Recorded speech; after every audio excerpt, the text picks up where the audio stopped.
Welcome to Aviation Net Zero's Roundtable. I'm Richard Nanton, the host. The key question today is, will the aviation industry achieve net zero by 2050? For this session, we're going to talk about finance. Is the aviation industry truly investing in change, or will it wait until it's forced to change? I'd like to start by welcoming our guests and by allowing each of you to introduce yourself and give your perspective on this particular discussion. Kwame? Thank you, Richard. My name is Kwame Biko and I'm CEO of AfriSurf. And what we're doing is we're leveraging the feedstock resources in Africa to drive circularity and energy transition. So it's great to discuss this topic. I think it's a really important and pertinent topic. I think sustainability and the quest for net zero by 2050, the commitments made, needs to be a global effort, firstly. I think one of the things I've identified, particularly in what I'm doing now by looking at the global south, is acknowledging that, and I read this recently, that if the EU was to reach net zero by 2050, there'd still be 93% of emissions out there still to be addressed. So for me, the battle really is and needs to involve emerging markets. Obviously, Asia, China is very important, but a continent like Africa, with its doubling of population between now and 2050, will be of critical importance. Fantastic, thank you. Jenny? Jenny Kavanagh. So I've been in the aerospace industry for about 20 years now, but recently, about 6 years ago, I got into the whole sustainable aviation. So company I was working for are developing zero emissions propulsion systems for aircraft, so hydrogen fuel cells, hydrogen electric. In terms of, is the industry investing, or are we going to have to be forced to change? I think it's a bit of both. It's clearly investing. I mean, companies like Roundtable Aerospace, like Heart Aerospace, for example, they're clearly investing and raising investment money, working on sustainable technologies. You also see really good work being done by certain airlines like EasyJet, Air New Zealand, Logan Air, who are really making a determined effort to improve their operations, to go for the newer aircraft where they can, and all that, which is all good investment, and it is sustainability driven. It's not all about cost.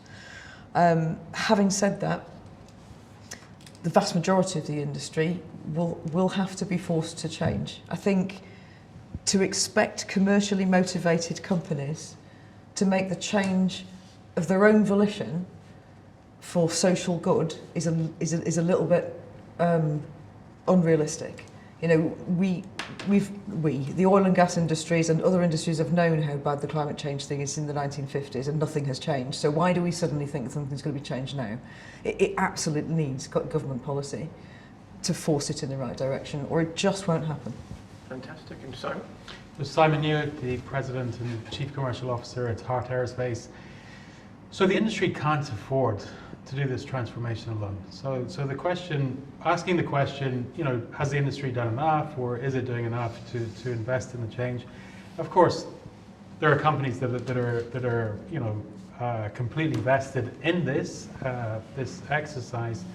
But I think we've suffered as an industry by being in denial for quite some time. We've marketed that we're only 1% or 2% of greenhouse emissions, and stop focusing on us and leave us alone. So, regulators, governments have said, okay, well, you solve your problem. If it's such a small problem and it's not the big agenda item, go figure. Of course, it's much bigger than has been postured to.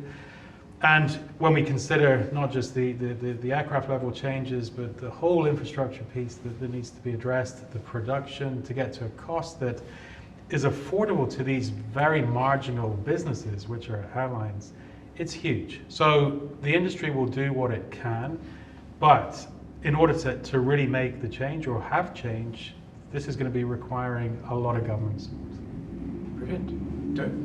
Yeah, so hi, I am Dirk Singer. I'm the head of sustainability for SimplyFlying. I'm the co-author of a 2-volume series of books called Sustainability in the Air, which looks at aviation's journey to net zero.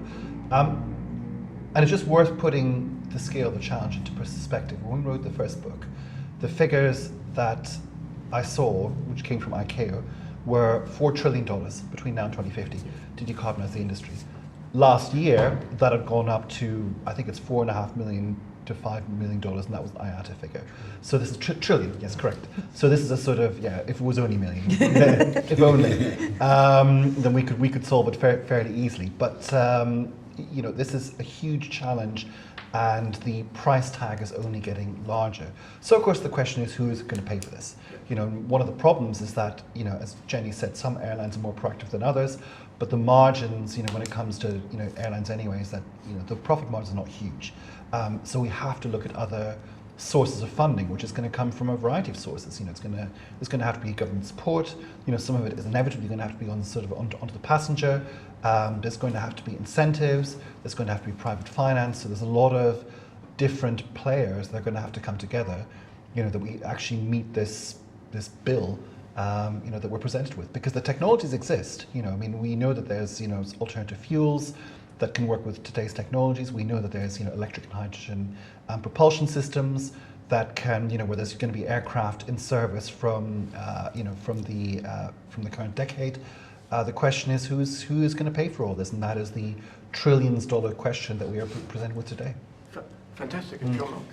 I'm Jean-Marc Buchanan-Charm, the CEO of Uplifting Aviation, company that specializes in buying, selling, trading and financing plane and helicopter for mission critical, and been in business for 23 years and in aviation for 33.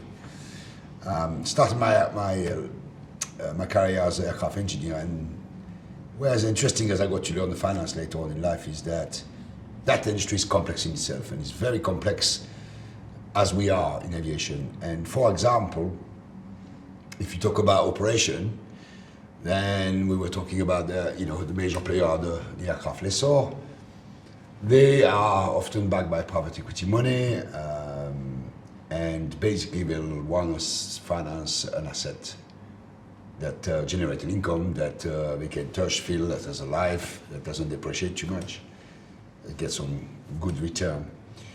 If you were to, when the new electrification of flight came along, and a lot of the drone manufacturer and eVTOL manufacturer came along and then motivated the lessor to look at it, for them is, I remember one of the most smartest financier CEO of LCI, Mr. Jasper Jandu, who said we're going to have to think about a different type of financing, maybe mezzanine, maybe a mix of VC and maybe private equity, but it's not going to be the same model to finance those aircraft. When you look then again, getting down on the manufacture on the hydrogen-powered aircraft, when you think about, like Tesla, well, I build a machine but I need the charging station, or I build a machine, I need the hydrogen station, well, you might have some public and private partner. You might have industry also getting together. You know, I'm coming on your aircraft, all right, you know, I'll help you with the development of it, you know, and then you stick with me for the life cycle of the aircraft as an equipment manufacturer. And when it comes to the fuel, as we discussed earlier on, there's another whole ball game about how this is subsidized or not subsidized. So it's a mix of everything, but what drives all that in my mind at the end of the day is the end user, flight hours. That's what makes the return. They have to be affordable. And, you know, at the moment, in my field, the helicopter, at least in Europe and in France in particular, we're getting penalized for flying. Constant penalization. So that doesn't drive the use. If it doesn't drive the use, it doesn't drive the investment. If it doesn't drive the investment, then the whole thing gets stuck. You know, so it's all a very sensitive machinery where we all need together and should be embraced in all market segments. That's the way I see it. So just building on that particular response, and I'll throw this out to the panel, if sustainability is around the maximization of resources and resources within an industry that has very limited returns, is the investment within sustainability, is it seen as an opportunity or is it seen purely as a cost? That's an excellent question because it's a double-edged sword. An opportunity for those who can afford it, and have the technology and the gravitas to say, okay, well, we're going to put some money and make it work, so long as it's achievable, and it can be penalizing for those who can't, who are too small to follow through. It should be seen as an opportunity, of course, but for that you have to have the whole ecosystem, as we all discussed. You know, the infrastructure, the financier, the feed, the hydrogen supply, and all the manufacturers getting behind each other to encourage each other. Let's not forget that we've been at the forefront of the West of the aviation. And now our friends from China are coming in hardcore on electrification of flight, because they have all of the gigafactory, they got the technology on motor, they heavily subsidize. Why? Because they don't have as much as burden. They can see 100 years ahead. They said, you know what, we're here for the long haul. So we can plow on that. And believe you me, like they did on the car, on the automotive, on the EV, they want to go and be number one in that game. So if we don't do something on our side, we're going to be at the back end. So we're giving them more leverage to become more industrialized, and we're going to fall by the wayside in that particular industry that's always been at the forefront of the West. And I'd raise the same question, Dirk. You've written about this and the industry to quite some extent. Is sustainability seen purely as a cost item, or is it being seen more and more as an opportunity for change and improvement in the returns of investment? Well, I mean, one of the debates that's been happening over the past 6 months certainly is this idea that the green premium as a concept, you know, this idea that the green technologies that you can charge more simply by virtue of them being green, that's starting to fall by the wayside, which I don't think is a bad thing, and it shows us sort of that this sector is maturing, and it is an opportunity. I mean, take Heart Aerospace. You know, obviously the three things that have kept regional aviation, especially smaller scale regional aviation behind, are noise, costs, and pollution. And companies such as Heart solve all three. That is an opportunity. You know, it makes unprofitable routes profitable again. Similarly, if we can, there's some moves afoot. If we can come up with feedstocks or with pathways that make sustainable aviation fuel, on a cost parity to Jet A, that is an opportunity. Because we are giving the airlines a product that that is similar to what they're using right now, but at a similar cost, but without the the carbon penalty, shall we say? Obviously, on that score, there's still a lot of development work to be done, a lot of money that has to come in, but that's certainly the direction I think that we have to go into. And it would be great to hear your opinion, Simon, because obviously you've had to raise the funds. Yeah. So as Dirk said, the beauty is that we have this intersection of the new technology, which is providing a solution to the emissions problem, that also addresses some cost, which is what the airlines really want to hear. So wherever we're going in the world, that proposition of, and it's not everywhere in the world that are focused on the emissions reduction, but everywhere in the world is focused on bringing the cost down. So this is why, and even, questioned about the current political environment, what's going to happen with the new administration in the US. So our aircraft actually appeals to both sides of the divide there. So yeah, so the opportunity set is there. I think it's also important to consider, this sort of do nothing scenario. What does the industry end up looking like? I mean, I heard one CEO of a large European airline saying, well, the option is just to stop flying at the end of the day.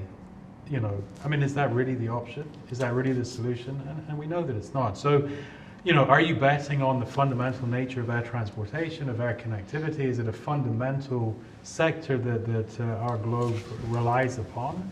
And if you have the view that it's not going to go away anytime soon, the opportunities are there. Of course, we're dealing with a very conservative constituent, which is the airline. I mean, they're marginal. I mean, we talk about bankruptcy protection. Oh, guess what? This airline's just coming out of bankruptcy. We don't blink because it's just normal. It's so marginal for these airlines. So of course they're going to insist on certainty where we can't give all the certainty at this point in time. But from our perspective, showing investors use case opportunities, having this famous collaboration of the well-known ecosystem, which is a tiring expression at times, but it is true. Having the local government, the airport, the airline, the OEM, the energy provider, the leasing company or the financier on the asset, all stepping in and leaning in on an opportunity. I mean, this is what the investors really want to see. I mean, that shows the true use, of course subject to, but in the absence of genuine contracts that you can take to the bank, which aren't really that feasible, coinciding with the level of technical maturity you're at. I mean, I used to run the contracts area at Embraer for many years, so I know what a purchase agreement looks like. But in the absence of that, having use case, having all the constituents in play is something that signals a lot of certainty to investors to then deploy their capital. Fantastic. It'd be great to hear your opinion, Jenny, particularly with innovation and innovative changes as to whether those are still seen as opportunities or purely cost items. So I think I agree with everything you've said from a technology provider's point of view, and from especially in those markets where the technology is able to meet the price point, the pain point of the cost, as well as the noise and the environmental. Absolutely, it's an opportunity. There comes a point though when you hit the brick wall of the infrastructure being the blocker. Because you can, with the smaller markets, even with hydrogen, I think electrics are slightly easier, but with hydrogen, you can use that ecosystem collaboration almost yourself and make it happen in an isolated environment. But if you want to get past that, you have to look upstream, and it becomes a national government opportunity or cost. It's up to, okay, do we want to be a leader in clean energy and net zero, and enable not just aviation to decarbonise, but also all the other industries Kwame mentioned as well? That's a massive opportunity. If you want growth, what a wonderful way to do it. You create green jobs, you basically decarbonise your nation. Why would that not be seen as an opportunity? And it's at that level it needs to be seen, needs to be talked about. Because as I said before, when you get to a certain point, expecting commercial entities like airlines to do this of their own volition is completely impractical. Totally agreed. And Kwame, your thoughts? Excellent. Yeah, and I think where we are, of course, many people quote this 2%. We're only 2% of the market in terms of CO2 emissions. But the fact is, if we do nothing, very soon, 2050, we could be 25% easily. And that's where you start getting a lot of pushback in the sector, and sentiment really starts to rise. So clearly we're in a space now where the industry needs a lot of incentivization, because all technology comes down with time. There's the Moore's law, there's Wright's law. We need to invest in developing technology that produces products like SAF and green hydrogen. And with time that will come down, and I truly believe we will get to cost parity and actually beat the cost of fossil fuel in many different pathways. But I think, clearly we're going to get to a place whereby, people are going to start asking questions. Today, it's more expensive to take a flight from Luton to Barcelona. It's more expensive to take a taxi to Luton Airport than the flight from Luton to Barcelona. And we really need to ask ourselves questions. Is that acceptable?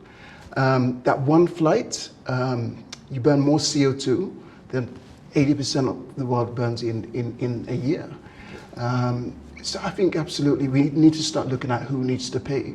And I mean, I look at myself, I'm in the top 1%, I would say, of flyers across the world. I've flown 1 million miles. I clearly think I need to be responsible to pay my fair share of the CO2 I've been emitting.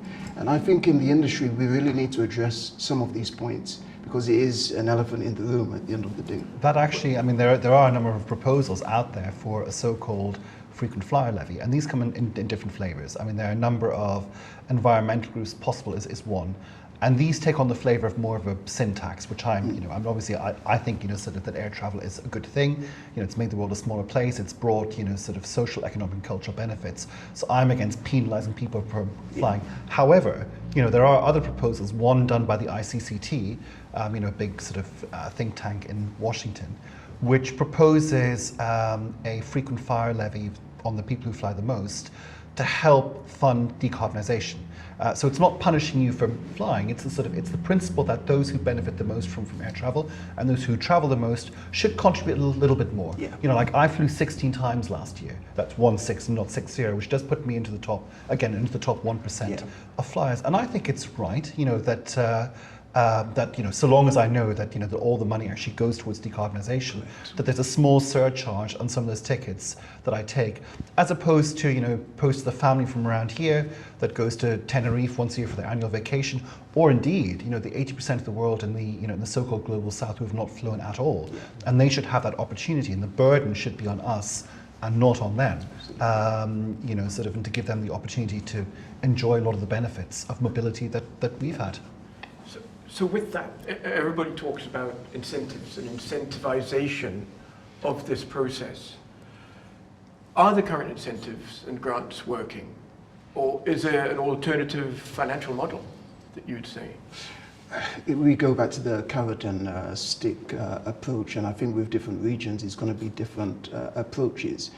Fundamentally, we need to defend what it is we're doing, the approach we're taking, and prove that, because ultimately speaking, we need financing in this sector to reach the ultimate goal. So I think clearly this is an industry that needs as much incentive as it can get to hit its target. And I think this is where government comes in play, and we need to start looking at, again, the people who have the cash in the ecosystem, the bankers, the financiers, the lessors who really do control the market and the choice of assets, and government, of course. So, yeah. Fantastic. Your thoughts? Do these incentives work, or is there... So that's a really difficult question to answer yet, because if you just look at the UK, we've got the SAF mandate, which is driving demand. If you look at SAF as an example, SAF mandate that's driving demand, and they're talking about the revenue certainty mechanism, which will then guarantee, the price doesn't go below a certain level. Now that's got potential in my mind. I think that's a really interesting model. But it's literally, the mandate kicks in this year, January, and the RCM won't come in until end of 2026, was it? I think so, yeah. So let's see in 5 years' time whether it's working. But it's those sorts of things which, I applaud and welcome, because it's helping to create a new market that otherwise wouldn't be created if it were left to the market alone. So let's see, but we need more of that thinking. It's about how can you attract that private investment, that VC funding, because national governments can't pay for themselves. And Simon, it is an interesting point. If you think about incentive grants, are they working? So there's a lot of money out there, and that money is invariably ending up in the same pockets each time. And the people that are benefiting from that funding, they have armies of people in Brussels or in Washington. They have full-time teams of people filling out applications every year. As a startup, we're not on that same scale at all, right? So we have to again keep banging the table on ensuring that we are seen, we're relevant. We also have equal access to some of the funds and incentives that are there, or grants that are there to be applied for, that are supporting technology, but keep going to the established incumbency. That's just the hard truth. Just in terms of the operational incentives, so we model during our maturity cost curve, of course at the beginning of the operation, we're going to have the learnings. So we do model that there will be a level of incentive. So, at the moment we're flying heavy because we're with batteries, but in the current setup, you are penalized based on your max takeoff weight. Yes. That's just a kind of formula that was established perhaps 50 or 60 years ago. It's got nothing to do with the reality of today. So, but to be fair, the likes of Eurocontrol, ICAO, these are doors that are already opening. We can really address that, and we're encouraged that there'll be more favorable, weight-related charge mechanisms. Airports, we see waivers. There will be a lot of kudos for airports to be welcoming new technology aircraft, zero-emitting aircraft. I mean, I don't know if any of us around the table have flown on a zero-emitting aircraft. I've been in the Pipistrel, which is a remarkable experience. So it's electric, you're sitting at the threshold waiting for takeoff, silence. Nothing moving, completely silent. I mean, that's just amazing. Yeah. And then off with the throttle and torque and off we go. So I think there'll be a lot of constituents that will want that technology there. So we will get incentive. So airlines will access green financing.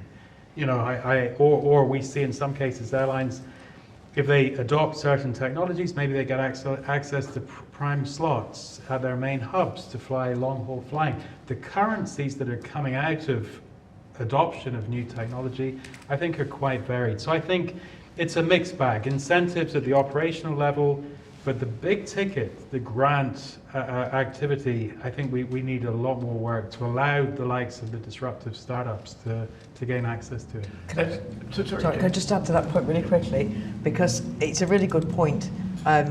Because it's not just the technology. Actually, what in the UK specifically, what we're really, really good at is getting to that demonstration stage. Actually, the grant funding is quite difficult to get. I know what you mean about the armies of more people in certain organisations doing that than our entire company.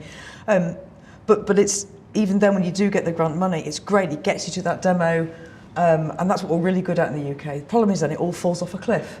Because what you need to do as a startup is understand how then to commercialise and industrialise it.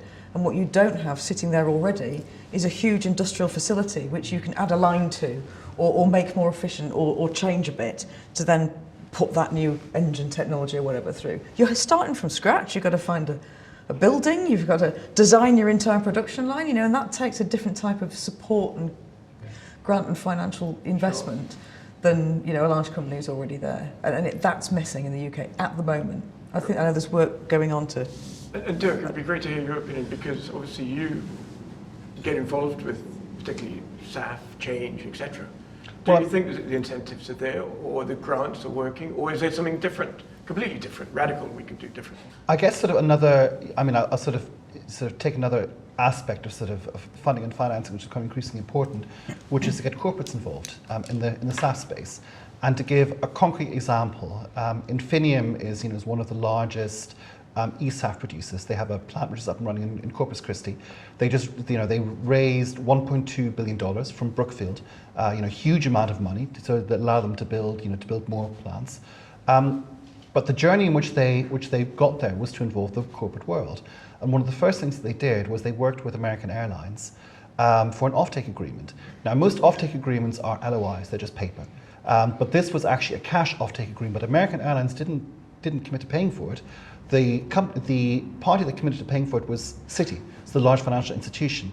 And Citi basically committed to, to underpinning a certain amount of SAF from, the American Airlines would use in their flights to then put against their Scope 3 emissions for their staff travel.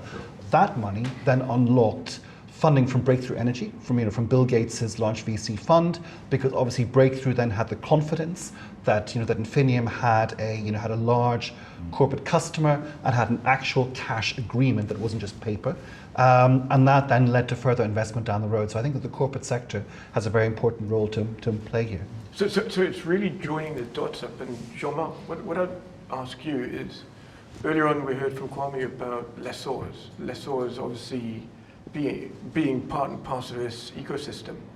Is there something that they potentially could do with a different financial model to be able to help support this change? Whether it's building in capability to be able to provide offsets or something else that they potentially could do?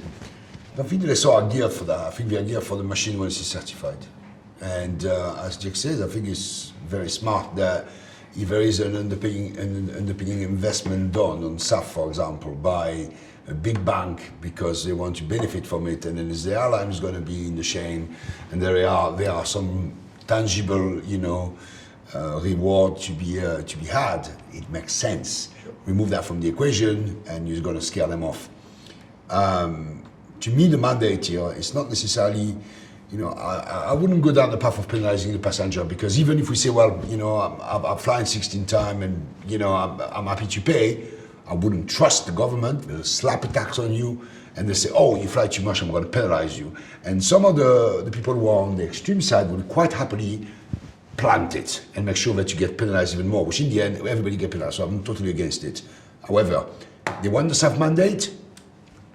Let's remind everybody here that the bigger aircraft manufacturers have been spawned by government agency for defense, for R&D investment. So if they really want to have their carbon emission, met, they're going to have to cough out and make an industry out of it. And 100% agree with you. Those kind of money and budget that's going down to these R&Ds, they are not given down to the leading innovator like you, like Heart Aerospace.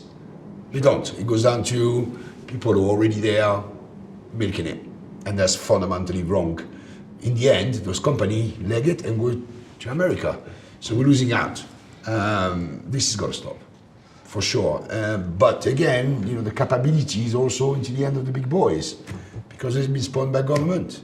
Government have still 10%. France is still 10% on Sure. government of France still own 10%, I think, of Airbus. So they are absolutely fantastic company, but they need to now, if they want to take aviation seriously without penalizing it, they need to put you to the ground, like they did for the railway station and the train network. Why they wouldn't do it? Why are they relying on private money only? If you want the private money to come, they have to back it up their own. Okay, we'll do it. You follow us. Here's the guarantee. Till then, if you keep penalizing the passenger, all we're going to do is slow down the progress. Sure. So But maybe there's a point in time where the passengers won't take the penalties anymore. I mean, we right. often ignore the consumer in all these things. Exactly. And we are actually, designing and building to serve consumers. So, it's a point that I don't know if we have all the answers, but if you fast forward 10 years and try to imagine, so, I think about my kids, how are they going to view getting on an airplane? Are they going to say, well, it's convenient and all the rest of it, so I will just pay the penalty because it's polluting? Or shall I pay a premium that's supporting a new technology and it's a clean operation? I mean, it's another subject. So just to build on that then, Simon, if I was to put you on the spot, when do you think we're going to see the chicken and egg situation stop? Whereby, because finance is a fundamental to this, to be able to make the transition happen. If I was to ask you a year where you think the whole thing clicks, do you have a year in mind? No, I think we're all going to have a hard reality check still this decade. Because I think that the technology is coming through at the small end. So this idea that, well, is it pie in the sky or is it real? No, it is real. It's starting small. So we can't use that as an excuse anymore. It's there. It's happening. And at the same time, our industry is just growing like there is no tomorrow. So all the new aircraft that are coming in are not replacing old equipment. They're just satisfying new demand. So we are just polluting. We are just continuing with all the best efforts in the world, with the incremental changes. We end up just continuing to stand out. And then suddenly it will be some parts of the world, I think Europe will probably be in that leading role, where the penalty levels will come in. Sure. And then it'll be, okay, so what do we do? You're going to be curbed, stop flying. It's all coming. So I think we're going to have a hard reality check this day. On the back of that, though, the reality check might come much sooner than we expected. We all know the kind of drastic inflation we've gone through since COVID, and then the Ukraine war, and we keep on slapping costs. In America now, with the tariff, they start to see a little bit of recession. If people can't afford to fly or go on holidays, they won't do it. If they don't want to do it, then it's domino effect on everybody. However much the people are expecting, it's going to double in flight worldwide, well, we also see some cycles that were brutal for the aviation. And if that happens, the whole machinery of decarbonizing will slow down as well. Sure. So we have to be mindful here of passing on taxes, and because if you make it too expensive, people won't afford it. It's hard enough now. And then to continue the conversation, do you have a date in mind where you would say, I expect to see this transition capability moving from just everybody going around in circles to say people saying, yes, we will support it financially? I think it's not too far away, so long as the aviation itself can demonstrate it still produce good result and is still bankable. So perhaps I'll see the horizon of 2050 being the moment where people say, you know what, we have now the chicken and egg sorted. Sure. Now, if the government have put their money and build the infrastructure, if we have the public-private partnership and banks that are following through, and by then those great new aircraft manufacturers, new technology will have close to certification or past certification, there will be an operation, it will be bankable, and then the whole thing is going to start to get much quicker. Fantastic. Dirk, have you got a date? I mean, I don't, but I think the thing I would say is that, you know, as we sort of discussed, that we're only at the very start of the journey here. You know, as we've said, I mean, the SAF mandates in the European Union and the UK only came in 2 months ago. You know, so we don't quite know how this is going to look in a year, 2 years, 3 years time. And I think we'll have a much clearer idea as the years go on. And of course, you know, it's worth noting that the UK and EU SAF mandates are not the only ones. You know, Singapore has a very interesting model, which I think they're introducing from 2026, 2027, where there will be a small mandate which will be funded by a small surcharge on departing passengers, which again is this model of getting the passenger to pay. Now, the question that we've been discussing is how much can we realistically put a surcharge on tickets. Having said that, I'm sure all of us remember, the financial crash of about 2008, 2009. It was quite common for a so-called fuel surcharge to be put on tickets, and if you had to fly, you still paid it. And of course, the airlines kept that on for a long period of time, after it wasn't really necessary. So there is some kind of precedent of having some kind of levy or some kind of fee that people will pay. I guess the question is, at what point does it kick in where you collapse the market altogether? Fantastic. And Jenny, your thoughts? So, I'm not a big believer in the chicken and egg. First of all, it's quite clearly the egg came first because birds evolved out of dinosaurs, so that's that put to bed for the one. Right. The problem, I guess, is which one's the chicken and which one's the egg. But I think it's infrastructure first. Right. So to Simon's point, completely agree. Out of this decade, there's going to be enough progression on new clean technologies in aviation. We may even have seen, I'd say even, we will be seeing aircraft flying around with clean technology on them. It becomes obvious that, the technology is actually making really good progress. In terms of timescale, that's a really difficult one to put a finger on, because essentially it's the time at which we get a government somewhere who is prepared to set policy that goes beyond their next election date. Sure. This is a long-term policy, and it's got to be a cross-party. It's got to be, look, this is for the greater good. We have to put a clean energy, policy in place, which is going to go the long haul. Because until you've done that, you will continue to come round to yes, we can put hydrogen here and there, but where's the power coming from? You can ask that question in as many different languages and in many ways you want to. It's still the same question, and it needs answering.